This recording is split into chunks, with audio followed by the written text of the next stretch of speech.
이 난장이가 쏘아올린 작은 공이 참 만만한 소설이 아니다라고 생각이 드는 이유 중에 하나가 내용은 지극히 리얼리즘적인 내용을 갖고 있잖아요. 한국 사회 70년대 어떤 그런. 네. 근데 이 글을 쓴 그 문체나 이런 그 방식들 같은 것은 어떤 부분에서 굉장히 비사실적인 방식으로 쓰고 있어요. 환상적인 화자가 계속 부분. 바뀌어요, 그리고. 그렇습니다. 네. 그리고 동네 아버지가 이름부터 그래요. 네. 낙원동, 행복동. 행복동이죠. 네. 그래서 이 소설이 갖고 있는 그런 어떤 환상성, 동화적인 느낌 이런 것들인데 이 소설이 다루고 있는 현실은 더 이상 참혹할 수가 없는 70년대 현실이잖아요.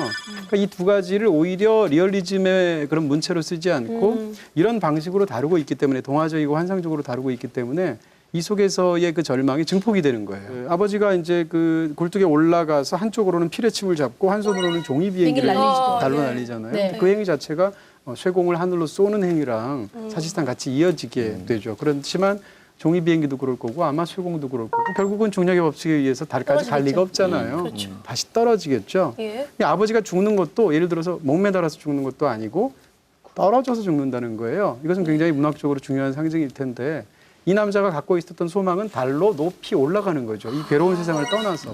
그런데 거기에 도달하지 못하고 이 남자는 기껏해야 굴뚝까지 올라가서 떨어져 죽는 거죠. 그러니까 이 높이의 좌절이라는 것은 사실 삶에서의 이 남자가 갖고 있는 희망이라는 것이 어떻게 좌절되는가라는 걸 보여주는 문학적인 언어겠죠.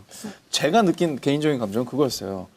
저는 철거하면 그 왜 거기에 왜 매달린 그 네. 철퇴 쇠공. 네네. 쇠공 그게 굉장히 저는 생각을 많이 해요. 굉장히 어릴 때부터. 그래서 저는 그 자기의 집을 부시고 모든 것들을 네, 그 짓밟는 크레인에 매달려 있는 크레인에 쇠공이 달린- 벽을 네. 쳐서 이렇게 네. 철거하기도 하니까. 근데 그 아버지가 그거를 거부하고 그거를 쏘아 올려버리는 그런 상상을 조금 좀 했었어요. 네. 감사합니다. 예. 뭐 감사할 것까지 없고 그냥. 아니요, 오라는 또. 네. 이런 게 있죠. 그 얀펜이라는 네덜란드 그 경제학자가 만든 난쟁이 행렬이라는 게 있어요. 뭐냐면 전 세계에 있는 사람들을 소득 순서대로 숫자를 세우면 그 1시간 동안 행렬이 이어지는데 거의 58분까지는 다들 대부분 난장이고 그다음부터 갑자기 2분 동안 뭐 거의 하늘을 찌를 것 같은 부자들이 등장한다고 해서 그 그래프 자체가 전 세계적으로 이제 소득 불평등 또는 양극화, 신자유주의 이런 단어들을 표현하는 아주 한 단어로 이 그래픽으로 표현된 어떤 이미지였어요. 그러니까 사실 이런 것들은 우리가 지금 이 책에서도 마찬가지고요. 현실을 인식하고 있다는 거죠. 저는 이 책의 시작에서 보면요. 나의 모든 것이라는 표현에는 5 식구의 목숨이 포함되어 있다. 천국에 사는 사람들은 지옥을 생각할 필요가 없다. 그러나 우리 5 식구는 지옥에 살면서 천국을 생각했다. 단 하루도 천국을 생각해보지 않은 날이 없다. 그런데요.